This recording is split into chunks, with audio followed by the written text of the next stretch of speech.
जी जी आज हम फिर यहाँ इकट्ठे हुए हैं और बड़े शॉर्ट नोटिस में जो प्रेस मीडिया के लोग हैं हम उनका शुक्रिया अदा करते हैं कि बड़ी शॉर्ट नोटिस में वो लोग सब लोग यहाँ हमारे यहाँ आए और हमारी जो दुविधा जो पहले चलती थी वो सुनते थे और आज हम दोबारा उस चीज़ को उजागर करने वाले हैं, क्योंकि 10 साल के बाद आज इलेक्शन का दौर है और सारी जो पॉलिटिकल पार्टी हैं वो अपने अपना जोर अपना लगा रही है। तो हमारा ये कहना है कि 10 साल के बाद अगर इस रियासत में एक इलेक्शन का माहौल बना तो ये पॉलिटिकल पार्टीज़ जो हैं ये हमारे लोकल लोगों की पार्टीज़ हैं और इनको लोकल लोगों के बारे में सोचना चाहिए।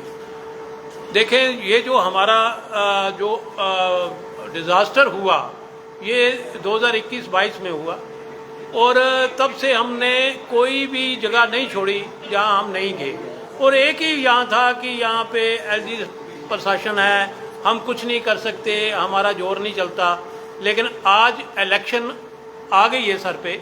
ये तो वेरी अनफॉर्चुनेटली हम ये चाहते थे कि ये स्टेटहुड बन के इलेक्शन हो, लेकिन आज चलो स्टेटहुड तो नहीं अभी बना, वो बन जाएगा इसके बाद।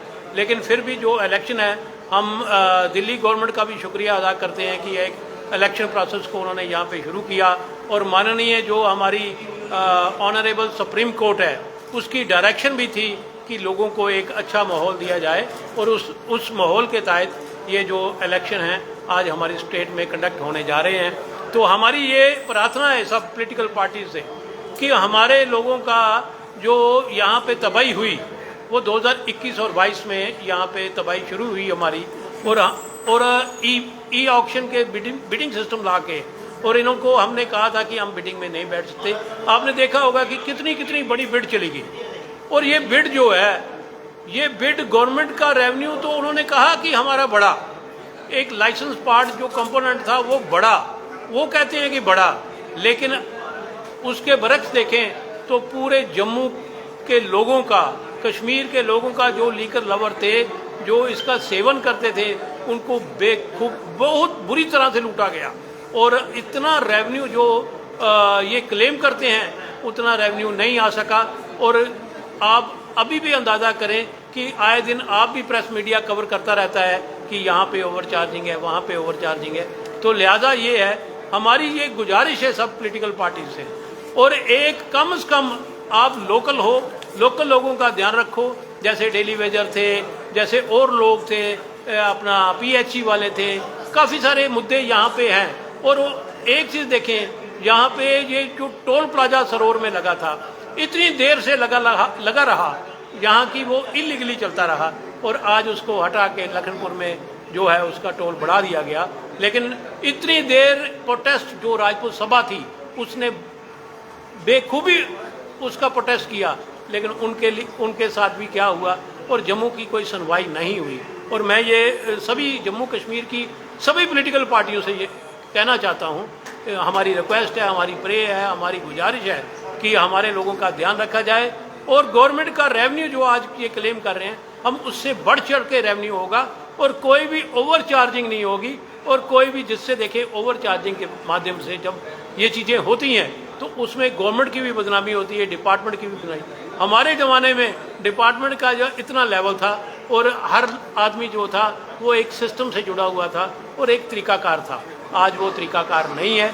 हमारा ये कहना है कि कम से कम हमारे बारे में सोचा जाए। हम देखें, एक चीज़ और है, हम शराब का ट्रेड करते थे। शराब का मतलब ये नहीं है कि हम शराब को बेचना चाहते हैं, हमारा लाइवलीहुड जुड़ा था।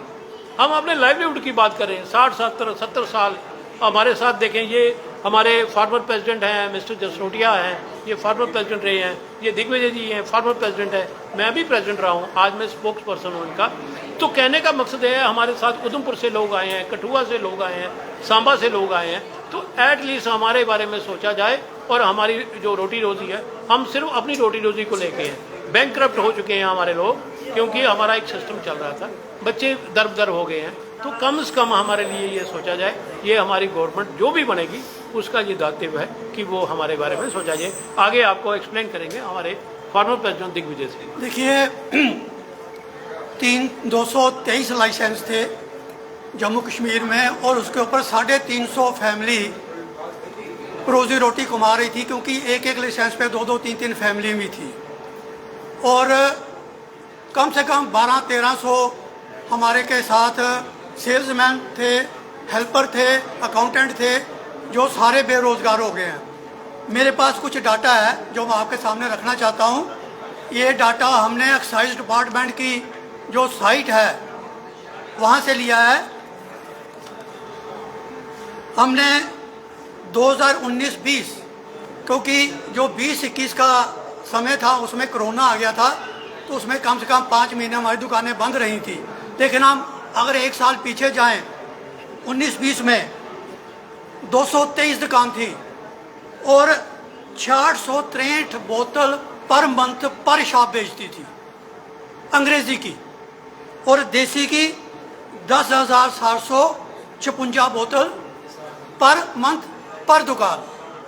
आज का डाटा देते हैं पिछले साल का 23-24 का, जो ऑक्शन में है। ये अंग्रेज़ी की बोतल बेचते हैं सिर्फ 4,000, हम 600 बेचते थे पर मंथ पर दुकान, ये 4,000 बेच रहे हैं। हम जो कंट्री लीकर थी वो 10,000 पर मंथ पर शॉप बेचते थे, ये बेचते हैं 7500। हमारे टाइम पे जो कंट्री लीकर की बोतल थी वो 300 की थी, आज 400 की है। तो हम कितना रेवेन्यू देते थे? हमारा रेवेन्यू हर साल 15 से 20% रेवेन्यू हमारा बढ़ता था, लेकिन आज रेवेन्यू वहाँ का वहाँ है। जब हमने ट्रेड छोड़ा तो 1778 करोड़ रुपया हमने उस साल दिया था, लेकिन जब इन्होंने ऑक्शन की तो 1772 करोड़ रुपया आया, जिन्हें कम आया। और उसके पीछे जब कोरोना नहीं था तो 2048 करोड़ रुपया हमने रेवेन्यू गवर्नमेंट को दिया था। ये गवर्नमेंट कहती है कि ऑक्शन करने से जो बोली का पैसा आता है वो 300 करोड़ आता है। ये 300 करोड़ रुपया जो वो हम देते थे, उस वक्त हमसे 40% एडिशनल लाइसेंस फीस ली जाती थी, 10 रुपये पर बॉटल लाइसेंस फीस ली जाती थी, और 4 लाख रुपया जो साल का उनको देते थे लाइसेंस फीस, वो अलग थी। तो टोटल मिला के हमारा रेवेन्यू जो था उनसे ज़्यादा था। 29 लाख बोतल कम बिकी थी जेके स्पेशल विस्की की पहले साल, और 30 लाख बोतल कम बिकी थी अंग्रेज़ी की। हमारे टाइम पे जो अंग्रेज़ी बोतल की, जो मैंने कहा 400 बोतल देते थे, उसकी एवरेज जो निकालते थे हम बोतल की 800 रुपया होती थी। आज बोतल की एवरेज कीमत जो है अंग्रेज़ी की वो 1000 से ऊपर है। तो हम रेवेन्यू ज़्यादा देते थे। हम ये इसलिए आपको बताना चाहते हैं कि ये सिस्टम जो है ये फॉल्टी सिस्टम है। एक तो जम्मू का ट्रेड था, अब मैं आपको ये कहना चाहता हूँ, ये हिंदू हिंदू हिंदू हिंदू हिंदू कहती है एक पॉलिटिकल पार्टी। ये ट्रेड पूरा हिंदू ट्रेड था। 223 लाइसेंसी जो थे सभी हिंदू थे, एक भी मुस्लिम या और कोई नहीं था। लेकिन जब 370 तोड़ा, यहाँ लेफ्टिनेंट गवर्नर की सरकार आई, तो सबसे पहला प्रहार जो हुआ वो इस ट्रेड के ऊपर हुआ था, जिसमें 12 के करीब विडो थी, हमारी सीनियर सिटीजन थे। और जब ये लाइसेंस इशू हुए थे तो उस वक्त हमसे ये एक एफिडेविट लिया जाता था अनएम्प्लॉयमेंट यूथ का।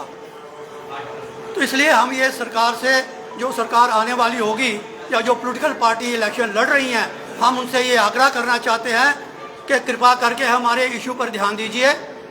कुछ पार्टियां हमारे इशू पे बोल भी रही हैं अपने इलेक्शन के दौरान, तो हम चाहते हैं जो पार्टियां नहीं बोल रही हैं वो भी हमारे इशू को उठाए, क्योंकि ये रोज़ी रोटी का मसला है और जम्मू कश्मीर के लोगों का मसला है। इलेक्शन अब चल रही है, जो डिसीजन गवर्नमेंट ने लेना था ले लिया, अब हमारी बारी है, तो हम इसका जवाब तो देंगे ही देंगे। लेकिन हम प्रेस वालों से भी सबसे गुजारिश कर रहे हैं कि इस इशू को जब भी कोई पॉलिटिकल पार्टी कोई प्रेस कॉन्फ्रेंस करती है तो हम आपसे आग्रह करते हैं कि कम से कम उनसे ये सवाल पूछिए, जो 350 फैमिली जो जम्मू कश्मीर की आपने बेरोजगार की, उनके बारे में आप क्या सोचते हैं, क्या जवाब देते हैं। अब आपसे इतना कहना चाहते हैं।